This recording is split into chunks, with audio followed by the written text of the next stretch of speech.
Welcome to Module 15, Part 2, which covers the USDA Handbook, Feeding Infants in the Child and Adult Care Food Programs. The handbook is available at the link shown on the slide, in Appendix C of the CACFP Administrative Manual, and in Module 15 under Additional Resources. If possible, have a copy available so you can follow along. The handbook is divided into 12 chapters, and this lesson covers chapters 1 through 4. Lesson 2 will cover chapters 5 through 7, and Lesson 3 will cover chapters 8 through 12. The goal of these lessons is to become familiar with the contents, so you can use this handbook as a reference for feeding infants, training staff, and educating parents. If you are a center that already participates in CACFP, you should already have received a copy. However, if you are not approved yet to participate in CACFP, you can download a copy from the website on the screen. The recommendations and guidelines in this publication are not designed to serve as an exclusive nutrition care plan for all infants. It is the caregiver's responsibility to evaluate the appropriateness of the recommendations in conjunction with information received from parents and their pediatrician. This handbook will help child care providers understand the CACFP meal pattern requirements and includes best practices for feeding babies to support their growth and development. Providers can use the handbook to help answer questions about what to feed babies and how to offer meals that are reimbursable in the CACFP. It's important to know how to use the table of contents. The table of contents located at the beginning of the handbook is where to go to look for information on a specific topic.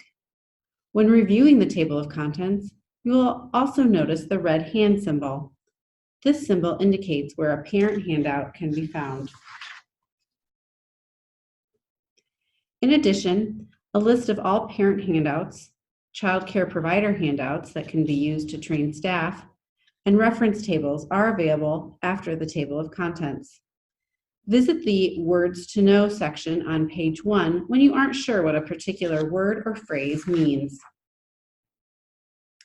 Within each chapter of the handbook, there is a list of what is included in the chapter and what the child care provider will learn. There is also a list of key concepts to remember that is located at the end of each chapter. If you are short on time, this page provides a quick summary of what's important to know in each chapter. In addition, there are important tips within each chapter that are identified with a light bulb symbol and highlighted in green. At the end of each chapter, there is a Check Your Knowledge page. These pages are a great way to test your knowledge to make sure you remember and understand the information within the chapter. The answers to all questions are located at the bottom of the page, so you can easily check your answers. Although the handbook provides information on feeding infants within the CACFP, each infant may have different eating habits. Therefore, it's important to always talk to parents about their infants' eating habits. Communicating with parents will help you understand when to give certain foods and which foods to avoid. Because babies grow and develop at different rates, providers and parents should work as a team to make sure the infant is getting the best individualized care. Use the handouts identified with the red hand to communicate with parents. The talking person symbol on the right side of this slide is another icon that is used throughout the handbook to learn about ways to connect with families. In Chapter 1, you will learn how a baby's eating habits fit within the CACFP meal pattern. You'll be able to recognize the signs when a baby is hungry or full. You will learn the feeding skills that babies are born with or develop, gain the tools needed to talk to parents about their baby's eating habits, and be able to identify when a meal or snack is reimbursable. Tables 1 and 2 on pages 8 and 9 provide clear pictures that show examples of what common signs of hunger or fullness look like. For example, a baby might get excited when they see food.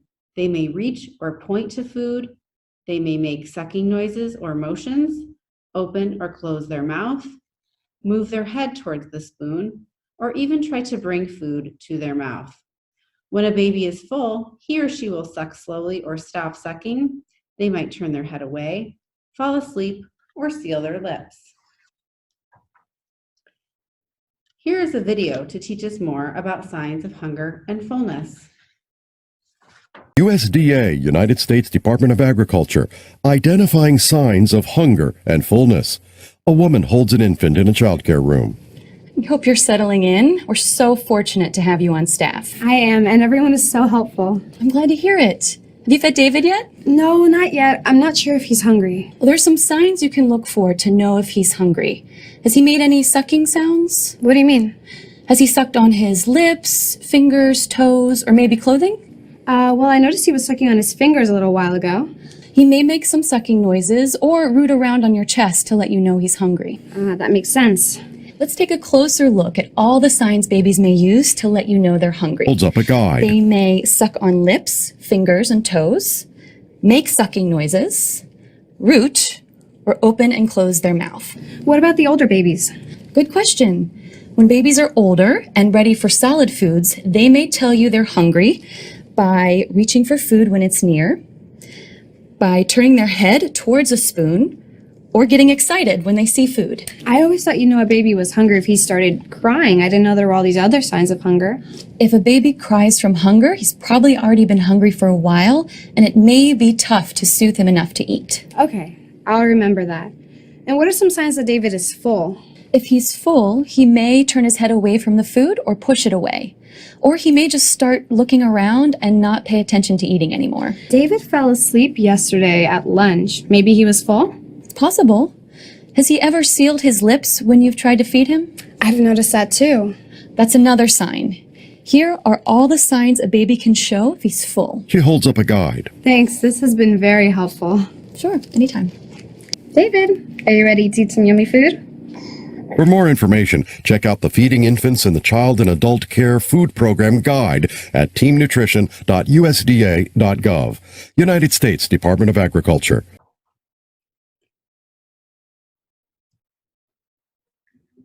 You can also gain more information about infants' developmental readiness for solid foods on pages 10 and 11. Tools needed to talk to parents about starting solid foods are on pages 12 and 13. The handbook describes the signs babies give to let you know that they are ready to eat solid food. For example, they open their mouth or reach for food when it's coming their way. They are able to sit in a high chair with good head control, and they use their tongue to move food from the spoon into their mouth. Once parents introduce a food to their infant at home, you must offer the food at daycare. Use this parent handout on page 13 to help communicate with parents about what solid foods they've introduced to their baby. Pages 14 through 16 review the infant meal pattern, and table on pages 15 and 16 provide a copy of the meal pattern requirements for infants. Each meal and snack is made up of food components that providers are required to offer the infant. A meal or snack is reimbursable as long as all required food components are offered to the baby throughout the day while he or she is in your care. For example, if the baby was breastfed at home, the baby may not be hungry for breakfast when they arrive at your facility. You may offer the breakfast later in the morning when the infant is hungry and can still claim the meal for breakfast reimbursement. As long as the baby is offered all the required components, the meal is reimbursable, even if they don't eat the entire meal.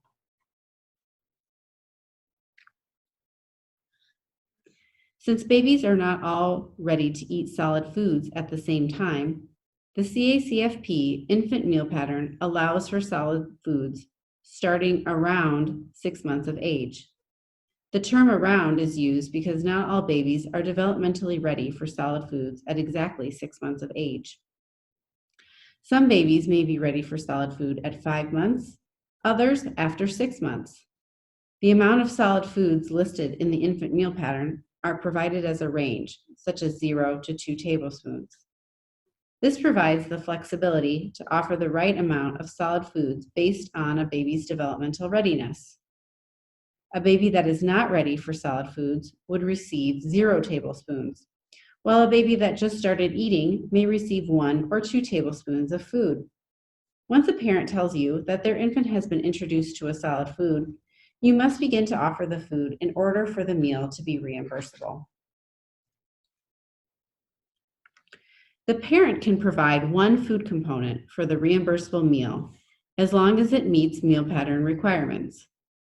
For example, if the parent brings in breast milk for their 7-month-old baby and the child care provider offers vegetables and cheese, this would be a reimbursable meal.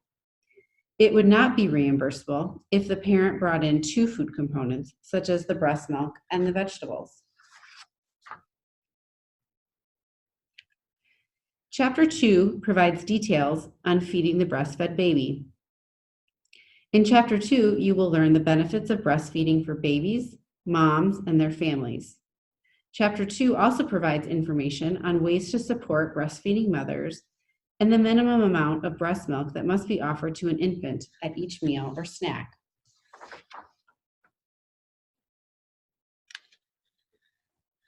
Table 4 provides a helpful chart that describes the benefits of breastfeeding for the baby, the mother, and the family.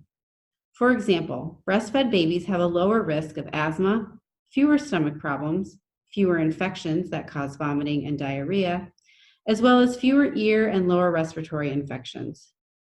Breastfed babies also have a lower risk of becoming obese later in life. Breastfeeding moms have a lower risk of ovarian cancer, breast cancer, and type 2 diabetes.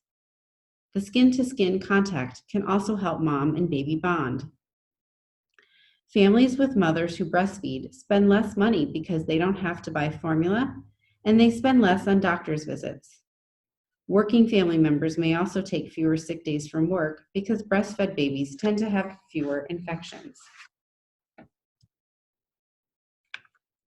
Pages 22 through 27 describe how providers can support the breastfeeding mom. For example, providers may share information about breastfeeding to a pregnant woman, encourage moms to continue to breastfeed when they go back to work or school, and share community resources. Chapter 2 provides more details on creating an inviting breastfeeding environment at your site.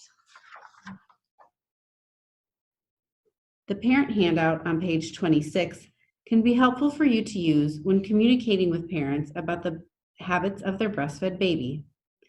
Pages 28 and 29 discuss feeding breast milk in a bottle, how breast milk fits into an infant meal pattern, how breast milk can continue to be fed to babies over 12 months, and other tips.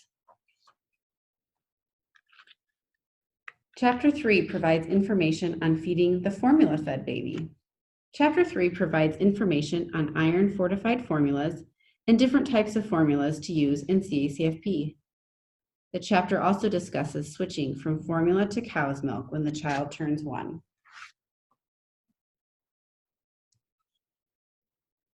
Child care sites participating in CACFP are required to offer at least 1 creditable iron-fortified infant formula that is regulated by the FDA. Pages 32 and 33 include topics to discuss with parents, including what to do when a parent wants to provide their own formula. If a parent wants to provide formula, you will want to ensure that they provide a creditable iron-fortified formula and that the bottles are labeled with the infant's full name and the date that the formula was prepared. The handout on page 34 can be given to parents to facilitate communication about the infant's formula. Page 35 provides tips on identifying iron-fortified formulas.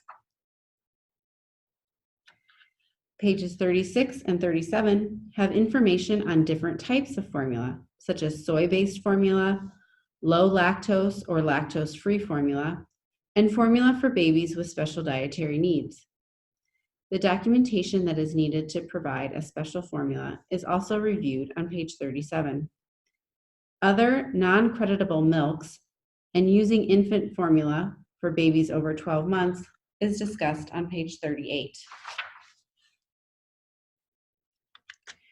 This parent handout can be used to learn more about the habits of formula-fed infants and what formula to provide. Before giving this to parents, don't forget to write the brand of the formula you serve at your child care site. Chapter 4 provides details on the differences between breast milk and formula, tips to provide parents who bring breast milk or formula to your site, and how to properly store and prepare breast milk or formula.